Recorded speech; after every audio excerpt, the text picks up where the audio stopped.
Hello my dear friends, welcome to middle class family vlogs. ಎಲ್ಲರೂ ಹೇಗಿದ್ದೀರಾ ಅಂತ comment ಮಾಡಿ ತಿಳಿಸಿ. ತುಂಬ ದಿನ ಆದಮೇಲೆ ವ್ಲಾಗ್ ಮಾಡ್ತಾ ಇದ್ದೀನಿ, ಯಾಕೆಂದರೆ ತುಂಬ ಕಾಂಪಿಟೇಷನ್ಸ್ ಇತ್ತು ಮಕ್ಕಳದು. ಆಮೇಲೆ ನನ್ನ ಕೆಲಸನೂ ಸ್ಕೂಲಲ್ಲಿ ತುಂಬಾ ಜಾಸ್ತಿ ಇತ್ತು. ಅದ್ರ ಬಗ್ಗೆ ಕಾನ್ಸಂಟ್ರೇಟ್ ಮಾಡಿಕೊಂಡು ಮನೆಗೆ ಬಂದಿದ ತಕ್ಷಣ ತುಂಬ ಸುಸ್ತಾಗ್ತಿತ್ತು. ವಾಯ್ಸ್ ಓವರ್ ಕೊಡೋಕ್ಕೆ ಟೈಮು ಆಗ್ತಿರ್ಲಿಲ್ಲ. ಆಮೇಲೆ ಸ್ಟಾರ್ಟಿಂಗಿಂದನೇ ಮಕ್ಕಳಿಗೆ ಓದ್ಸಕ್ಕೆ ಸ್ಟಾರ್ಟ್ ಮಾಡಿಬಿಡ್ಬೇಕು.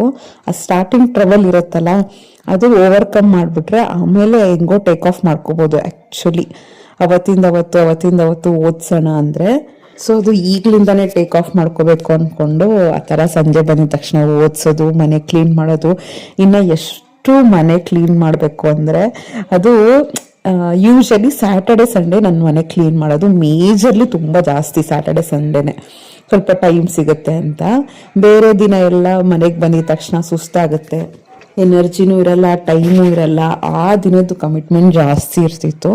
ಅದಕ್ಕೆ ಸ್ಯಾಟರ್ಡೆ ಸಂಡೇ ಯೂಶಲಿ ನಾನು ತುಂಬ ಕ್ಲೀನ್ ಮಾಡ್ಕೊಳ್ಳೋದು, ಆರ್ಗನೈಸ್ ಮಾಡ್ಕೊಳ್ಳೋದು ಜಾಸ್ತಿ. ಬಟ್ ಈ ಒಂದು 3 ಸ್ಯಾಟರ್ಡೆ ಸಂಡೇಸಿಂದನೂ ನನಗೆ ಟೈಮ್ ಆಗ್ತಿರ್ಲಿಲ್ಲ. ಒಂದು ರಜಾ ಇತ್ತಲ್ಲ, ಆಗ ಸಂತೆ ಡ್ರಾಮಾ ಎಲ್ಲ ಒಂದಾಯ್ತು. ನೆಕ್ಸ್ಟ್ ಇನ್ನೊಂದು ಬೇರೆಯವ್ರ ಮನೆಗೆ ಹೋಗ್ಬೇಕಿತ್ತು, ಅವ್ರ ಫ್ರೆಂಡ್ ಮನೆಗೆಲ್ಲ, ಹಸ್ಬೆಂಡ್ ಅವ್ರ ಫ್ರೆಂಡ್ ಮನೆಗೆ. ಸೊ ಈ ಥರನೇ ವೀಕೆಂಡ್ಸು ಮತ್ತು ಇನ್ನೊಂದು ವೀಕೆಂಡ್ ಇನ್ನೇನೋ ಕಮಿಟ್ಮೆಂಟ್ ಬಂತು, ಮನೆಯಲ್ಲೇ ಇರ್ತಿರ್ಲಿಲ್ಲ. ಸೊ ಅದು 3 ವಾರದಿಂದ ಕೆಲಸ ಆಗ್ದೇ ಯಾವ ಲೆವೆಲ್ಗೆ ಬರ್ಡನ್ ಆಗೋಗಿತ್ತು ಅಂದರೆ ತುಂಬ. ಆ್ಯಕ್ಚುಲಿ ಹೇಳ್ಬೇಕಂದ್ರೆ ಈಗ ನಾನು ವಾಯ್ಸ್ ಓವರ್ ಕೊಡ್ತಾ ಇರೋದು ಸಂಡೇ 12 ಗಂಟೆಗೆ ಆಯ್ತಾ. ಇವಾಗ್ಲಿನವರೆಗೂ ನೀಟಾಗಿ ಮಾಡಿದ್ದು. ಎಷ್ಟೊಂದು ಬಟ್ಟೆ ಎಲ್ಲ ಕೈಯಿಂದ ಒಗ್ದಾಕಿ ಮಿಷಿನಿಗೊಂದು 3 ಲೋಡ್ ಹಾಕಿ ಅದನ್ನೆಲ್ಲ ಮಡ್ಚಿಟ್ಟು ಎಷ್ಟೊಂದು ಬಟ್ಟೆಗಳನ್ನ ಕಬೋರ್ಡ್ ಎಲ್ಲ ಕ್ಲೀನ್ ಮಾಡಿ, ಬೆಡ್ ಸ್ಪ್ರೆಡ್ ಎಲ್ಲ ಚೇಂಜ್ ಮಾಡಿ, ಫುಲ್ 2 ರೂಮು ಮೇಲೆ ಕೆಳಗಡೆ ಎಲ್ಲ ನಾರ್ಮಲ್ ಇರುತ್ತೆ, ಕೆಳಗಡೆ ಅಷ್ಟೊಂದು ಗಲೀಜಾಗಲ್ಲ. ಇದು ನಮ್ಮನೆ ಡುಪ್ಲೆಕ್ಸ್ ಆಗಿರೋದ್ರಿಂದ ಕೆಳಗಡೆ ಜಾಸ್ತಿ ಅಷ್ಟೊಂದೇನು ಗಲೀಜಾಗಲ್ಲ. ಕಿಚನ್ ಒಂದು ಆಗ್ತಿರತ್ತೆ, ಅದನ್ನು ಅವಾಗವಾಗ ಕ್ಲೀನ್ ಮಾಡ್ಕೋತೀವಿ. ಅದನ್ನು ಇನ್ನೂ ಡೀಪ್ ಕ್ಲೀನಿಂಗ್ ಮಾಡಬೇಕು. ನೋಡೋಣ, ಒಂದೇ ಸತಿ ಮಾಡೋದು ಅಂದರೆ ತುಂಬಾ ಕಷ್ಟ ಹೋಗುತ್ತೆ.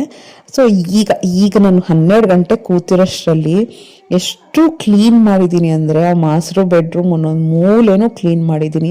ಎಲ್ಲ ಕಸ ಗುಡಿಸಿ, ನೆಲ ಒರೆಸಿ, ಆ ಬಟ್ಟೆ ಎಲ್ಲ ತೆಗೆದು, ಬೆಡ್ ಸ್ಪ್ರೆಡ್ ಚೇಂಜ್ ಮಾಡಿ, ಏನೇನು ಎಕ್ಸ್ಟ್ರಾ ಬಟ್ಟೆಗಳಿತ್ತು ಅದನ್ನೆಲ್ಲ ಇಲ್ಲೇ ಪಕ್ಕದಲ್ಲಿ ಒಂದು ಸ್ಲಮ್ ಇದೆ, ಅದಕ್ಕೆ ಡೊನೇಟ್ ಮಾಡಿ ಅವಾಗವಾಗ ನಾನು ವಾರನೂ ಡಿಕ್ಲಟರ್ ಮಾಡ್ತಾ ಇದ್ದೆ. ಅಂದರೆ ಯಾವುದೋ ಸ್ವಲ್ಪ ಟೈಟ್ ಆಗ್ತಿದೆ, ಸ್ಟಿಚಸ್ ಬಿಚ್ಚೋಗಿದೆ, ತುಂಬ ಫೇಡ್ ಆಗೋಗಿದೆ, ಅಥವಾ ಹಾಕೊಂಡು ಬೇಜಾರಾಗೋಗಿದೆ ತುಂಬ ವರ್ಷದಿಂದ. ಕೆಲವೆಲ್ಲ 8 ವರ್ಷ 9 ವರ್ಷ ಆದರೂ ಫೇಡು ಆಗಲ್ಲ, ಕ್ವಾಲಿಟಿನೂ ಚೆನ್ನಾಗಿರುತ್ತೆ. ಅಂಥವೆಲ್ಲ ಹಾಕೊಂಡು ಬೇಜಾರಾಗೋಗಿರುತ್ತೆ. ಸೊ ಅಂಥವೆಲ್ಲ ಕೆಲವೆಲ್ಲ ಡೊನೇಟ್ ಮಾಡಿದ್ರೆ ಅವ್ರಿಗೂ ಮನೇಲಿ ಹಾಕ್ಕೊಳಕ್ಕನ ಯೂಸ್ ಆಗುತ್ತೆ ಅಂತ ಅವ್ರಿಗೆಲ್ಲ ಕೊಟ್ಟು ಆಲ್ಮೋಸ್ಟ್ 2 ಮೂಟೆ ಬಟ್ಟೆಗಳು ಕೊಟ್ಟಿದ್ದು. ಹಸ್ಬೆಂಡ್ದು ಅಷ್ಟೇ